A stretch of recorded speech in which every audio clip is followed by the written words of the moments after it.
Aleluia, Jesus. Paz, amados.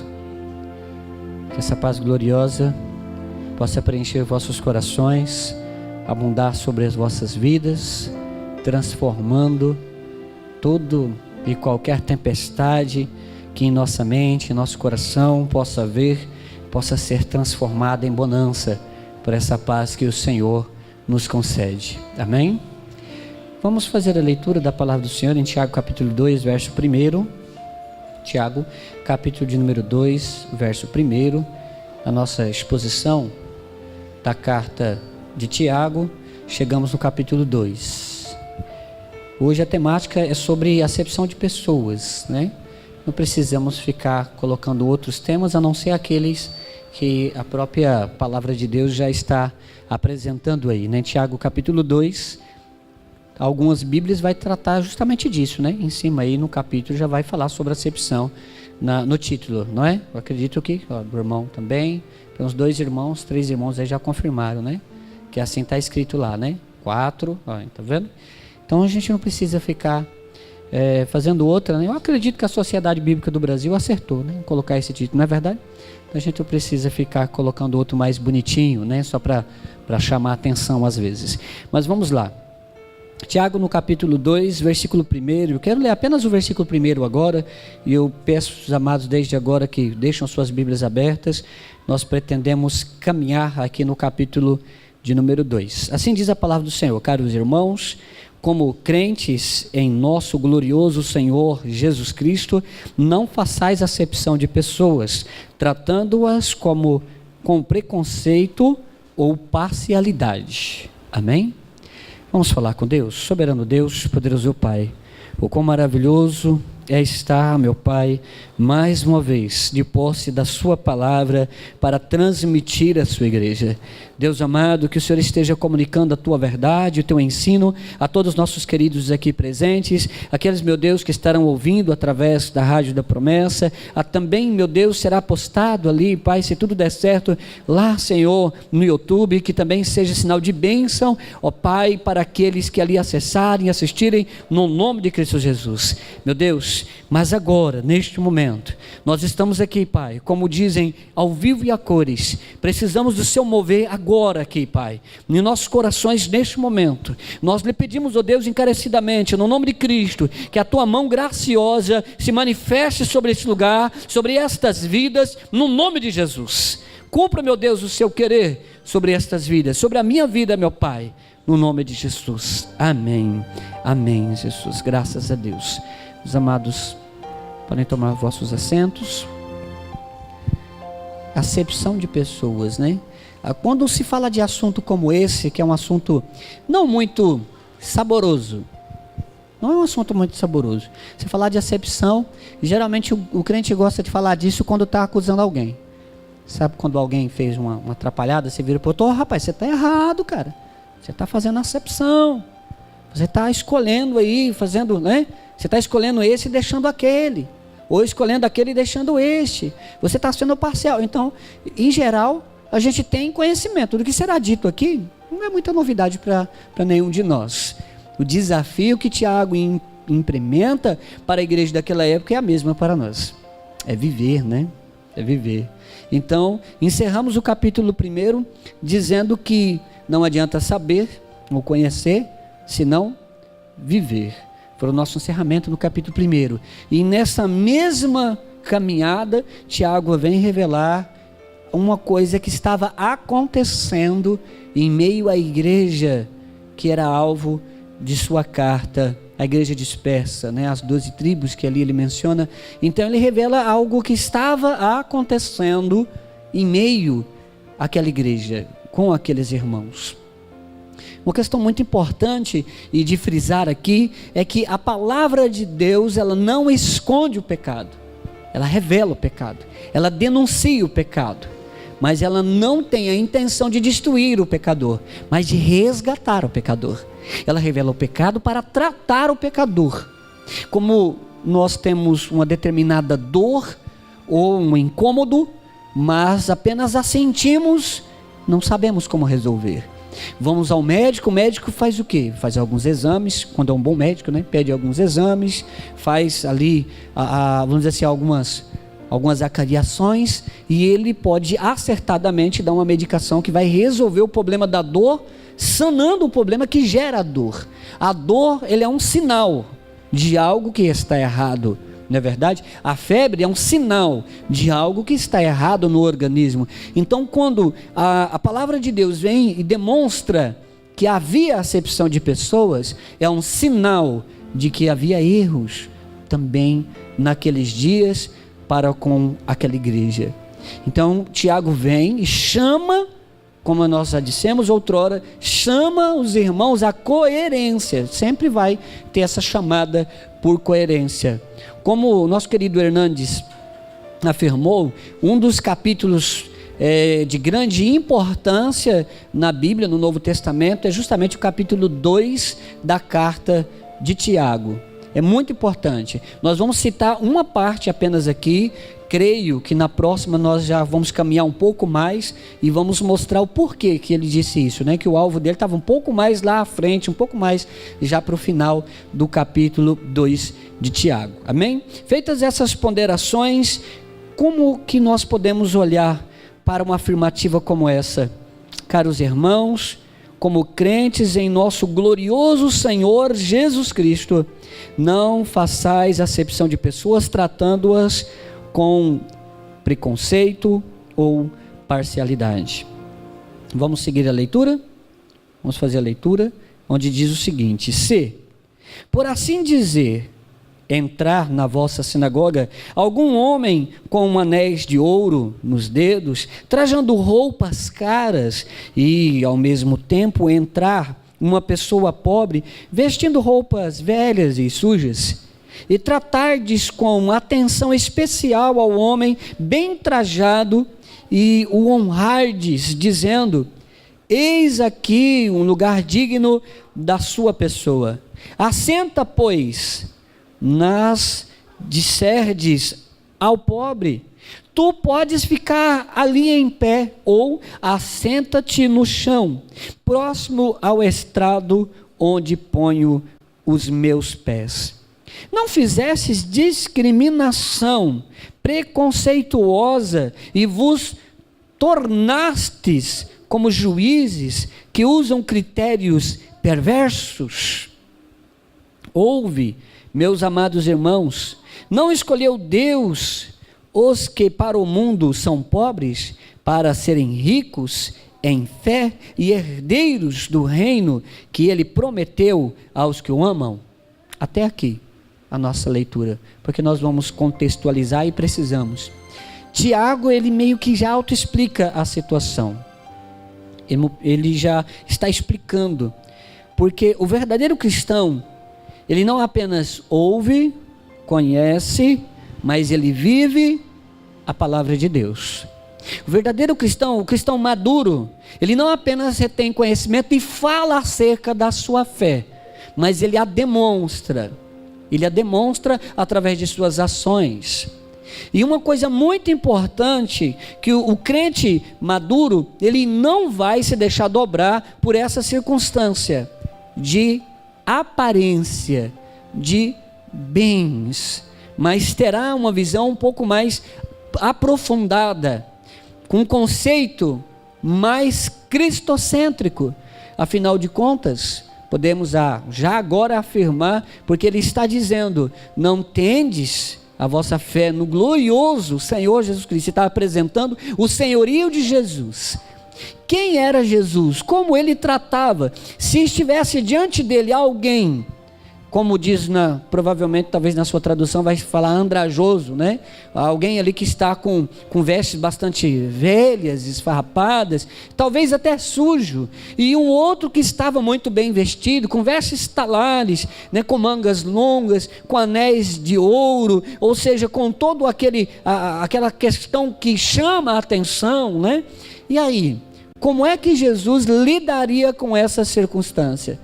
Jesus chamaria aquele que tem mais finanças e falaria: você pode ficar aqui mais pertinho de mim, agora você que é mais pobre, que está mais sujinho, ou que está com a roupa mais batida, talvez não está sujo, né? Mas está ali com a roupa mais batida, fica um pouco mais distante.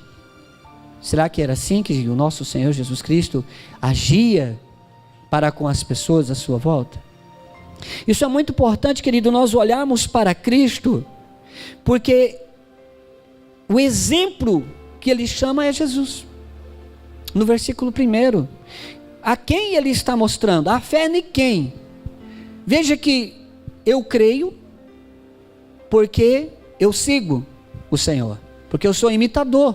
Aquele que crê em Cristo Jesus é chamado de filho, é chamado de servo, é chamado de discípulo do próprio Cristo.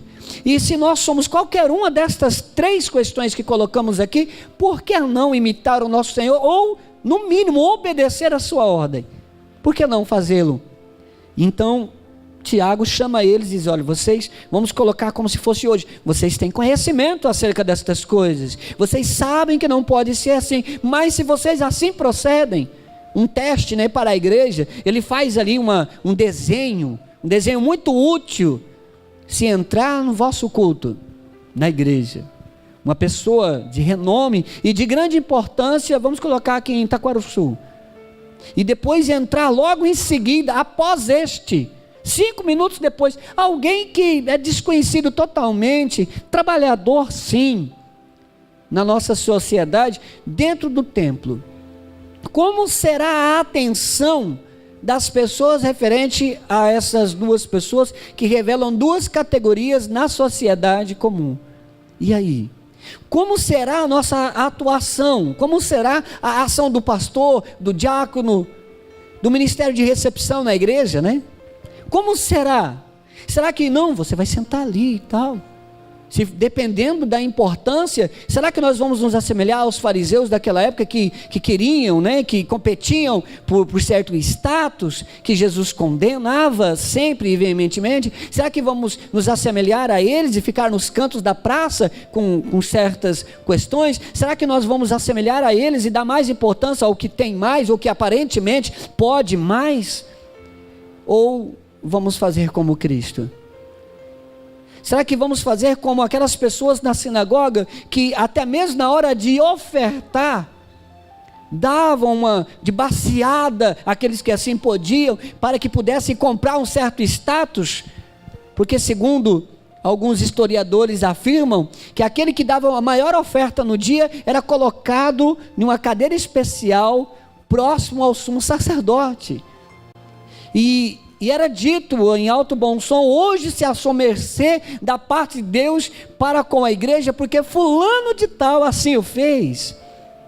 Então havia uma situação ali muito controversa. Então isso é para nós entendermos que esta igreja havia sido de certa maneira doutrinada a fazer estas coisas. Só que Jesus foi na contramão. Jesus chega diante do gasofilácio, do ofertório. Eu fico imaginando, quando eu imagino essa cena, mas é uma cena muito, muito intrigante. Ele sai do local, vamos dizer assim, faz de conta que lá tem banco, né? Do banco onde você está, e vem até o gasofilácio, fica atrás dele, olhando, e chama mais 12 com ele. Imagine, Jesus e 12 atrás dele. Observe só as ofertantes, observe as ofertas, e todo mundo que vinha colocar, aqueles que queriam aparecer, imagine só, aquele que quer aparecer. Tem ali 13, e o mestre Jesus, tão conhecido, a pessoa, agora eu vou dar mais um pouquinho do que eu podia, porque afinal de contas, ele está ali, eu vou chamar a atenção dele, então eu vou lá e, de baciada, né? É uma expressão, tá, irmão, de baciada, eu nem sei se o pessoal usava bacia lá, só para, né? Então ali dava uma grande oferta, pegava as notas maiores que tinham ali, né, em suas carteiras, e à vista de todas essas coisas, Jesus olha para os seus discípulos e fala: quem deu mais? Ou qual foi a oferta mais importante do dia? Enquanto as pessoas comuns, que deveriam não ser tão comuns assim, estavam valorizando o que deu mais, e que estavam colocando até em um assento separado, Jesus olha e fala: aquela viúva que deu só 2 moedas, aquela sim deu a melhor e maior oferta. Jesus não estava preocupado exatamente com o valor em si, mas o porquê de assim fazê-lo.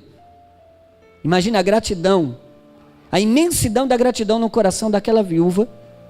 Lembrando, viúva naquela época era um escárnio total, era um desprezo total, era sem qualquer providência, era alguém que ficava lá isolado. Se não houvesse um novo matrimônio, coitada dela, coitada. Mas ela vai até o templo, ela adora o Senhor. Apesar de que uma pessoa assim dentro do templo, você sabe quando você vai numa festa muito chique e tem aquelas pessoas, né, de narizinho em pé, que quando alguém passa mais simples olha e fala assim, olha fulano, olha só, aí cutuca a amiga ainda, né, a amiga é mais dada às mulheres, mas os homens também fazem essas coisas, viu? Cutuca a amiga, ó, você tá vendo? Olha o sapato dela, ih, tá descascado atrás, olha, tá vendo? E esse aí, ela usou. Tem gente que é tão complicada que olha e fala, olha, essa ela já usou. Sabe aquela festa que teve 3 meses atrás? Essa roupa ela estava com ela, não é nova não. Essas coisas. Então, imagina só uma situação, é mais ou menos isso que acontecia dentro da igreja quando uma viúva entrava no templo, ia servir ao Senhor no templo. E isso era a igreja, a sinagoga daquela época. Então esse pessoal estava meio que afeiçoado com essas situações, mas vem Jesus e contraria isso, e vem Tiago e novamente confirma, olha, vocês não têm a fé, não é em Jesus Cristo, não é no glorioso Senhor? Espera aí, por que vocês estão ainda nas antigas práticas? Por que vocês ainda estão como a antiga forma de adorar ao Senhor e de servir ao Senhor, estão praticando as coisas antigas ainda? Espera aí, vocês se converteram ou não? É como se eu estivesse falando isso para eles, está passando na cara deles, né? A minha mãe falava antigamente, deu uma ensaboada, né? Ali neles, uma ensaboada boa mesmo. Mas por quê? Porque eles estavam fazendo isso. O Tiago não está apenas aqui fazendo uma conjectura, não, irmãos. Ele está dizendo, vocês estão fazendo isso. Isso está errado. Não pode fazer isso. Seja por qual for a circunstância. Mas outras coisas nós podemos encontrar. Por exemplo, nós lemos um dos versos iniciais, lá no verso 8, né? Mas já vamos pegar ele aqui para tratar, porque está dentro desse contexto e nós precisamos dele agora aqui, que fala acerca de amar o próximo como a ti mesmo. Tiago relembra eles, e ainda fala que isso é uma lei do reino ou régia, a maior, ele ainda diz assim, né? Régia está no sentido de ser maior ou mais importante, mas olha só que interessante, o amor ao próximo. A lei rege a maior lei? Mas peraí, não tem que amar o Senhor acima de todas as coisas? Mas e se quebrar o amor ao próximo, você não está quebrando amar a Deus? Não foi o Senhor que revela que devemos amar uns aos outros, como amamos a nós mesmos? Não é esse mesmo critério que ele usa, que o apóstolo Paulo vai utilizar e enfatizar acerca do casamento lá, dizendo para o homem, ó, trata a mulher como vaso mais frágil, porque ninguém esmurra. Ou seja, ninguém deixa essa situação consigo mesmo, o próprio corpo, porque ele está dizendo que o homem e a mulher é um só ali. Então ninguém esmurra o próprio corpo, ninguém vai, né? Então você percebe que ele está usando o mesmo conceito, você tem que tratar o outro como você quer ser tratado. Quem de vós quer entrar no lugar e ser ridicularizado porque não está com a roupa ou com o status ou não tem o nome que a sociedade quer que tenhamos? Será que a igreja odierna ou de nossos dias faz estas coisas? Infelizmente faz. Talvez não tão escancarado assim, mas se nós não vigiarmos, irmãos, quando a gente menos perceber, a gente está fazendo. A gente faz e depois fala, olha, eu fiz um negócio aí que não estava adequado. Eis o motivo para que olhemos e investiguemos dentro de nós e olhemos para as nossas ações. Será que estamos fazendo como o querido Tiago aqui afirmou? Será que estamos fazendo a acepção de pessoas? E nessa acepção, ele vai dizer o seguinte, olha, a acepção ela vai gerar um monte de situações. Não apenas o desamor, as contendas, as panelinhas, mas vai gerar discriminação. Porque a acepção ela pode ser não só por questões financeiras, porque ele usa as questões financeiras aqui como a questão maior. Mas quando ele usa a palavra discriminatória, pode ser por muitas outras coisas. Como que Jesus agiu para com aquela mulher do poço de Jacó, samaritana? Jesus olhou para a história dela, sendo ele Deus, falou, não quero nem conversa com essa mulher por causa de duas coisas. Primeiro, porque ela é samaritana. Judeu não se dá com samaritano. Segundo, porque ela já teve 5 maridos e esse que ela está agora não é dela. É uma promíscua. Sai para lá. Foi assim que Jesus fez? Não. Jesus se aproxima dela, dá uma nova oportunidade para ela. Jesus denuncia sim o pecado, mas dá oportunidade para a recuperação e transformação daquela vida. A igreja é o agente de Cristo, é o organismo vivo de Cristo na terra. E precisamos então olhar para o Senhor e fazer a semelhança dele. Será que estamos discriminando por causa do histórico do passado das pessoas? Ah, porque cometeu um crime? Não, agora isso não pode ser da igreja. Alguns dias eu ainda lembrei, né? Teve um local aí no culto no lar, eu ainda disse, olha, eu encontrei uma pessoa uma vez que ela falou assim, não gosto muito dessa ideia de crente, de igreja protestante não, porque lá tem muito ex, né?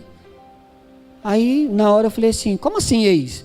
Tem ex-drogado, ex-prostituta, ex-ladrão, ex-homicida. Eu falei, glória a Deus, porque eles são ex, não são mais, eles estão roubando mais, estão prostituindo mais, não está mexendo com a sua vida mais, glória a Deus. Porque agora são pessoas de bem, porque Deus transforma caráter, Deus desconsidera muitas coisas.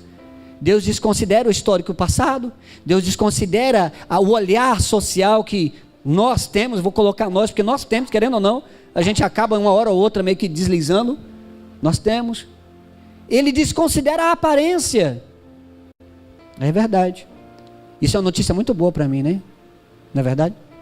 Eita glória, notícia boa. Ele desconsidera a aparência, porque se fosse entrar só os dianiquinhos no céu, já era.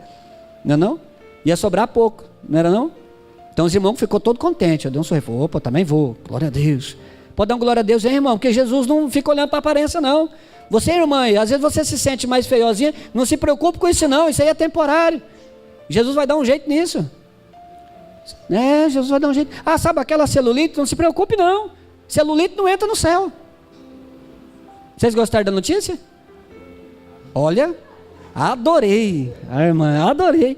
Mas é verdade, não entra não. Mas como assim, pastor, não entra não? Eu estou cheio de celulite, seu corpo será transformado em um corpo glorioso, a sua vida será totalmente nova, tudo que é contaminado pelo pecado ficará para trás, tudo será feito novo, literalmente. Glórias ao Senhor por isso. E nós somos agentes para convocar as multidões, as pessoas a ter essa impressão e essa vivência de tudo novo. Nós já vivemos uma pequena gota da graça de Deus em nos fazer novos ainda nessa vida, mas teremos o grande mar do oceano da graça do Senhor na plenitude no seu regresso. E nós temos que chamar as pessoas para juntamente conosco viver essa novidade de vida, viver contrariando essas ideias de acepção que Tiago apresenta. Não, eu aprendi com Tiago, aprendi com Cristo, aprendi com a Bíblia, então eu não faço essas coisas, não faço. E se eu perceber que eu estou fazendo, eu me corrijo, peço perdão se for necessário. Por quê? Porque tem que fazer.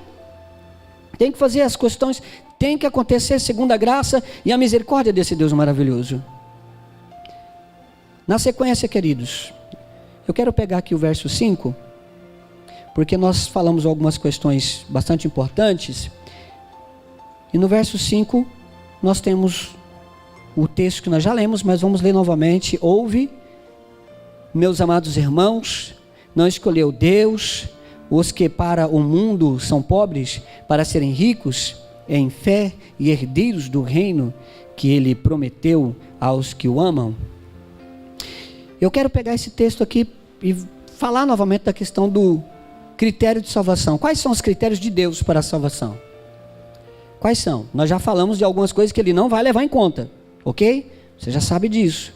Sendo assim, se entendermos os critérios de Deus, que é primeiramente por causa da graça, da misericórdia e da ação gloriosa de Cristo Jesus, se sabemos que Deus é capaz de transformar qualquer homem ou mulher, adulto ou criança, se sabemos que Deus pode fazer tudo novo, nós devemos então olhar para as pessoas com o olhar de Jesus. Jesus se aproximou daquela mulher, Jesus não condenou aquela outra que foi levada em flagrante adultério para com ele não a condenou. Jesus não agiu e não usou a sua majestade, a sua glória para se afastar das pessoas, muito pelo contrário, ele usou isso para se aproximar das pessoas.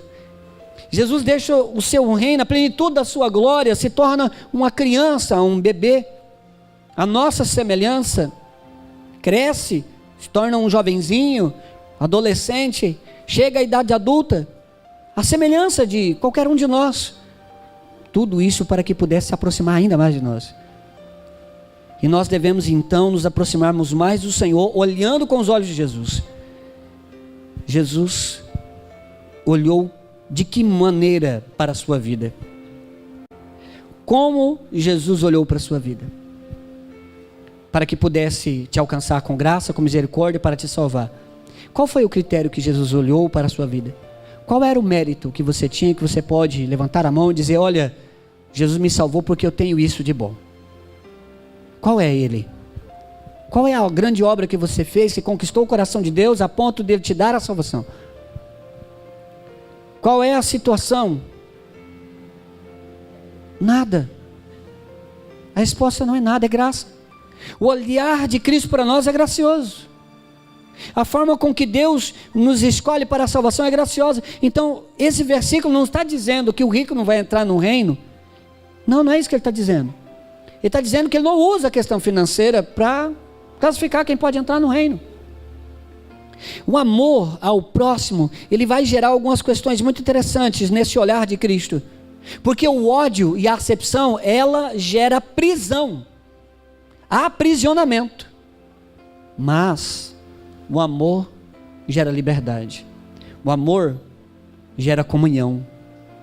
O amor gera obediência à palavra de Deus. Gera obediência. Porque de todos os critérios que poderíamos utilizarmos para obedecermos a Deus, de tudo aquilo que você pode encontrar como motivo para obedecer a Deus, se todos eles não estiverem abaixo do seu amor por Deus, está errado. Sabe por que obedecemos ao Senhor? É por amor. Tem que ser por amor. Esse é o grande motivo para que o obedeçamos. Esse é o grande motivo para amarmos o nosso próximo. Esse é o grande motivo para não praticarmos acepção. Esse é o grande motivo para termos o olhar de Cristo às pessoas. Esse é o grande motivo para estarmos reunidos como igreja. Esse é o grande motivo da existência, da nossa existência e de todo mundo. É o amor insondável e indizível desse Deus glorioso por mim e por você e por todas as coisas que você possa olhar à sua volta. É o amor de Deus. Esse Jesus glorioso nos salva, porque Deus desconsidera todas estas coisas. E aí cabe a pergunta, afinal de contas, que tipo de consideração estamos fazendo para com as pessoas na hora de nos aproximarmos dela, na hora de recebermos ela na igreja, na hora de convidarmos ela para estar aos pés de Cristo? Que tipo de argumentos estamos usando? Porque a minha igreja é a mais santa e a melhor, é a mais bonita, tem os bancos mais adequados, tem ar-condicionado, ela fica melhor centralizada na cidade, fica mais perto da sua casa. Será é esse tipo de motivo que devemos apresentar às pessoas para que elas conheçam a Cristo e sejam salvas por Ele? Esses são os critérios da salvação que Jesus utilizou, então portanto é isso que nós usamos? É isso que a igreja deve usar? Não, não é. É a graça. Devemos agir graciosamente para com todas as pessoas à nossa volta, porque foi assim que o Senhor agiu para com você e para comigo. Foi assim que o Senhor agiu e é assim que Ele continua agindo. É assim. Portanto, Ele faz um contraponto muito interessante, porque naquela sociedade tinha uma certa luta. Na grande parte das igrejas, vamos dizer assim, colocar das nossas igrejas, isso não acontece, né? Que é uma certa luta por poder e status. Como eles já vieram dessa questão, eles tinham uma certa situação. Na hora de votar para alguém para ser diretor da igreja, tinha que ser aquele que tinha um dízimo maior. Entenderam? Ah, mas para fazer tal função que é mais privilegiada, tem que ser aquele que tem uma dicção melhor, que tem um intelecto, que tem quantas formações ele tem ou ela tem. Então aquela pessoa é a mais indicada, afinal de contas, ela é a mais gabaritada. Isso é importante sim, não estou dizendo que não é importante, mas não é esse o olhar que Deus tem ao escolher as pessoas para fazer e cumprir com a sua vontade, a sua obra. Não é assim. Aquelas pessoas ali, como nós falamos, o grande índice das pessoas, no capítulo 1 afirmamos sobre isso, que estavam na igreja eram pobres. Estou falando financeiramente, eram humildes. Então e aí? Na hora de ocupar algum cargo ou função, o pobre ficava de lado. Mas alguém ficava sobre status. Olha só. A irmã Kézia até leu esses dias, o capítulo 3, né, de Tiago, se não me engano o verso 1. Devo ter anotado em algum lugar por aqui, onde cita acerca, não sejais, né, mestres, muitos de vós. Aí ele vai falar sobre a cobrança. Ali tem a ver com aquilo que nós estamos dizendo aqui. Havia uma certa disputa de poder lá. Assim como eles aprenderam na sinagoga antiga, aquele que dava mais ou que podia mais tinha um status, eles usavam isto para conseguir status na igreja, politicamente e socialmente. Era assim que a sociedade funcionava. Será que parece com a nossa sociedade de hoje? Você tem alguma semelhança? Será que tem alguma? Eu acho que essa carta não foi escrita lá no ano 49, não. Acho que foi em 2018. O que vocês acham? A palavra de Deus se renova, transforma, nos impacta com a verdade. Na sequência dos versículos, vamos acompanhar aí, nós lemos o versículo de número 5, 6 a seguir. Contudo, vós tendes menosprezado o pobre. Estou falando aquela questão de eleição, cargo, função. E não são os ricos que vos oprimem, que vos obrigam a certas situações. Não são eles que vos arrastam para os tribunais. Não são os ricos que blasfemam o bom nome que sobre vós foi invocado. Se vós, entretanto, observais a lei do reino, a lei régia, como está registrada na Escritura, e que ordena: amarás o teu próximo como a ti mesmo, então estareis agindo corretamente. Quando ele fala desses ricos, era uma minoria, mas era uma minoria opressora, infelizmente. E aqui não é só dentro da igreja, tá, irmãos? Essa questão aqui, arrastam aos tribunais, não é só dentro da igreja. Apesar que haviam também dentro da igreja essas situações. Ele fala, não são eles que estão fazendo todas essas coisas erradas, mas só porque tem uns vinténs a mais, porque tem um certo status, então vocês colocam ele por cabeça? Não foi assim que o Senhor escolheu, não foi assim que o Senhor agiu. E aí na sequência ele fala sobre a lei régia, o amarás o teu próximo como a ti mesmo, como nós já enfatizamos. E aí ele vai fazer um contraponto a partir do verso 9, mostrando que essa parcialidade, essas situações ainda estavam lá. Se todavia tratais as pessoas com parcialidade, estareis incorrendo em pecado, e sereis condenados pela lei como transgressores. Se vocês estão praticando isso, Tiago está dizendo, fazendo as coisas de modo parcial, estão escolhendo aqueles que nem deveriam ser escolhidos, não por causa do seu status, mas por causa da forma com que agem contrário aos preceitos de Deus e da palavra do Senhor, mas só porque tem uma contribuiçãozinha ou uma situação um pouco diferenciada, então este coloca-os por cabeça a fim de meio que massagear o ego, mas estes estão levando para os tribunais, seja rico, seja pobre. A questão é uma identidade funcional e prática da palavra de Deus. Esses não estavam praticando a palavra. O Tiago está dizendo, olha, vocês não devem fazer isso. Os critérios para escolher não são esses. Porque se o fizeres, estão pecando. A lei régia, olha só que interessante. Como disse o querido João, se nós dissemos que amamos a Deus, mas odiamos o nosso próximo, nós não conhecemos a Deus, o verdadeiro Deus. Então esse pessoal estava incorrendo exatamente nesse erro. E se estavam incorrendo nesse erro, estavam quebrando, não apenas aquilo que Jesus disse, porque ele está pegando ali, né, os últimos 6, mas estavam quebrando todos os demais. Seriam condenados como transgressores, como pecadores, porque estavam furtando o direito daquele que foi chamado por Deus e capacitado por Deus, porque o outro tem algo a mais ou diferenciado para oferecer. Estavam furtando, usurpando, estavam enganando, usando de artimanhas e de artifícios. Isso significa que estavam mentindo. Será que nós já lembramos de pelo menos mais 2 questões que estão lá na lei? No decálogo? Estão. Portanto, deve haver um cuidado todo especial da nossa parte e desta igreja, como Tiago estava requerendo deles.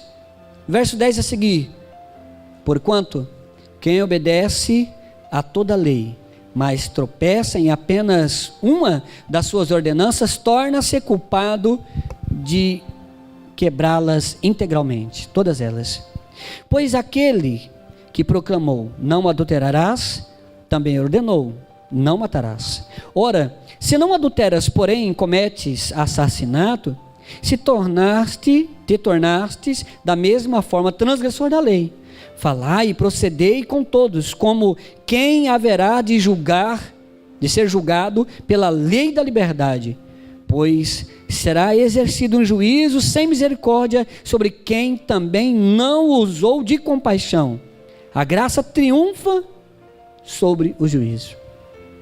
Tem uma partícula aqui, acredito que nessa caminhada que viemos até aqui, ficou fácil para entender esse contexto agora, não ficou? Geralmente a gente usa ele para dizer, olha, aquele que peca nenhum, peca em todos. Tá certo, pode ser aplicado assim? Pode, mas aqui Tiago não está falando exatamente de uma questão lá de salvação, tá, irmãos? Lá um pouco mais adiante nós vamos ser um pouco mais específicos quanto a essa situação. Tiago está mostrando aquilo que revela que eu fui salvo. A salvação é inteiramente por meio da graça, pela obra de Cristo. Mas como eu revelo que eu fui salvo? Obedecendo ao Senhor. E nessa obediência está a lei do Senhor, está o decálogo. Não tem como desconectar.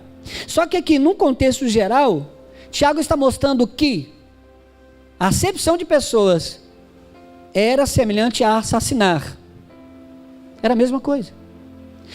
Porque esse mandamento foi dado pelo mesmo Senhor e legislador que disse não matarás, que disse não adulterarás. Foi este mesmo que ordenou: amarás o teu próximo como a ti mesmo, ou façais ao teu próximo aquilo que você deseja que seja feito a você. Foi o mesmo legislador, foi o mesmo Deus, foi o mesmo Espírito Santo, é a mesma Trindade, é o mesmo Senhor.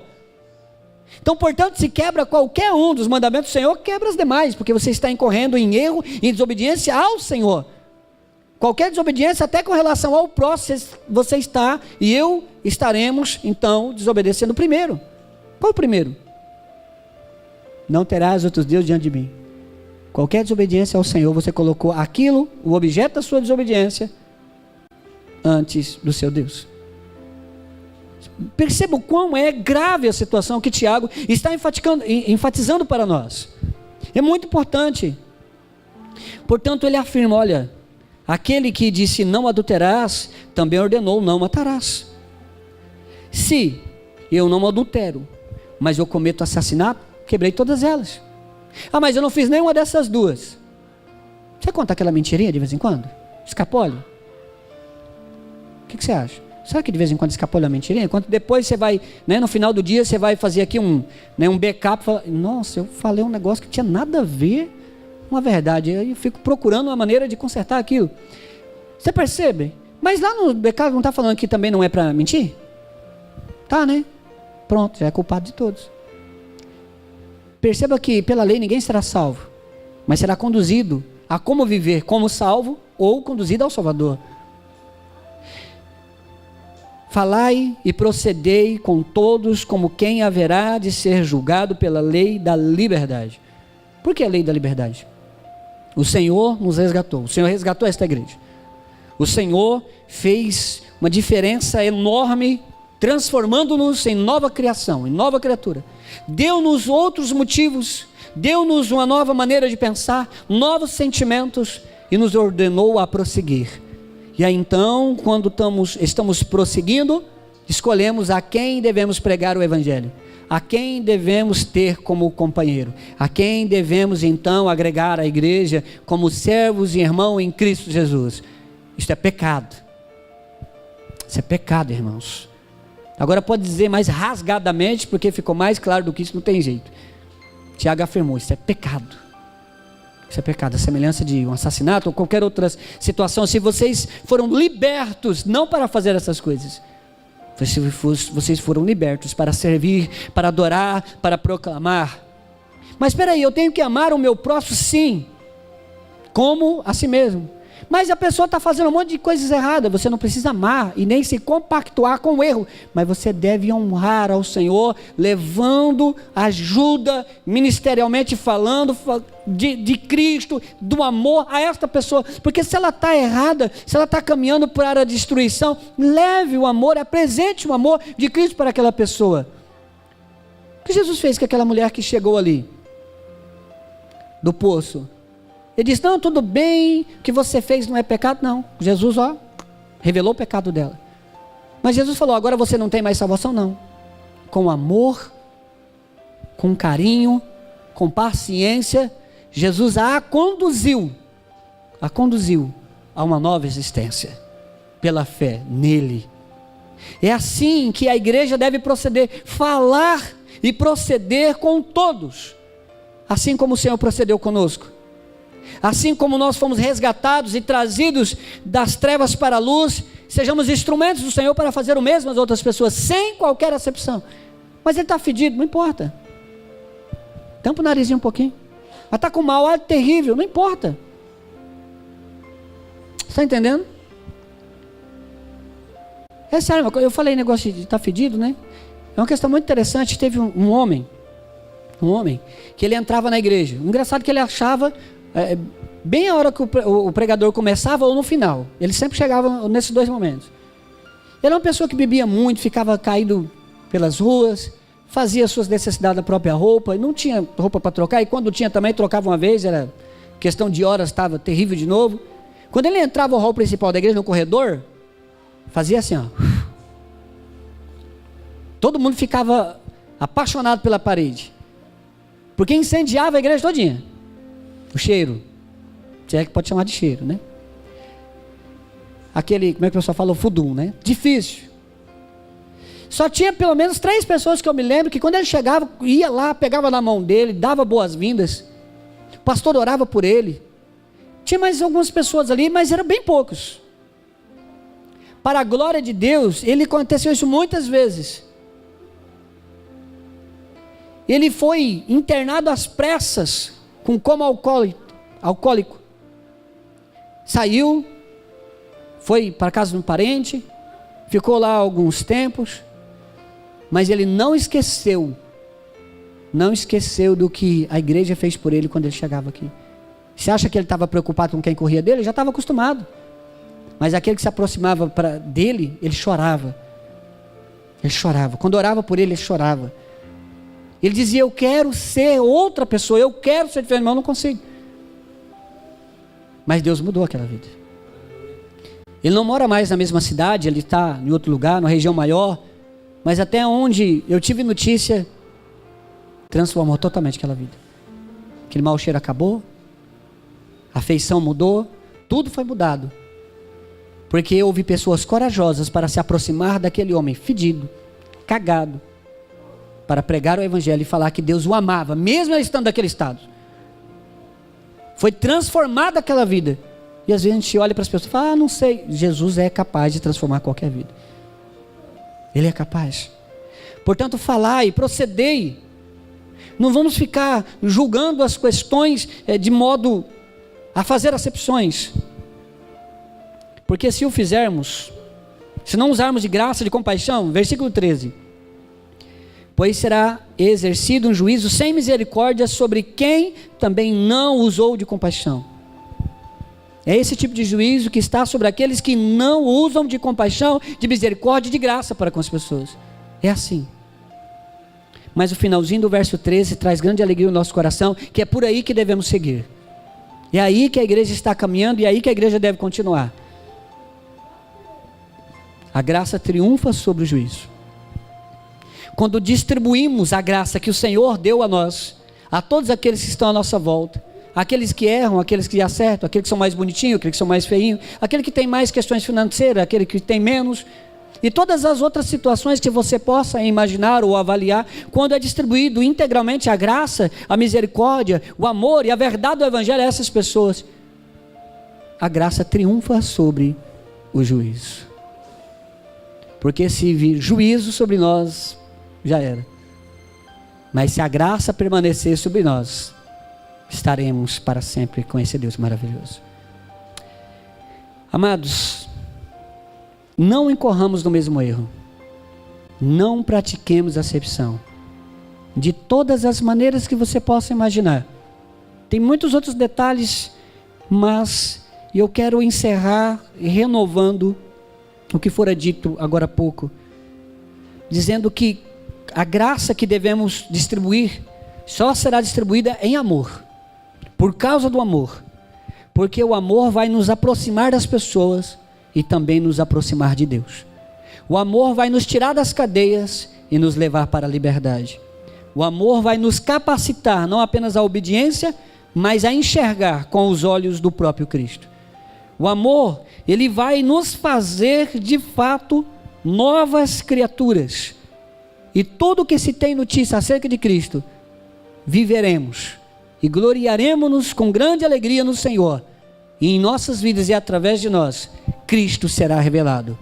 Porque nós o servimos por amor, nós fomos salvos por amor, e devemos viver as nossas relações juntos para com os outros, como igreja, dentro e fora, na sociedade comum, também movidos por esse mesmo amor. Acepção não é o correto, mas amar é o que está acima de toda a lei.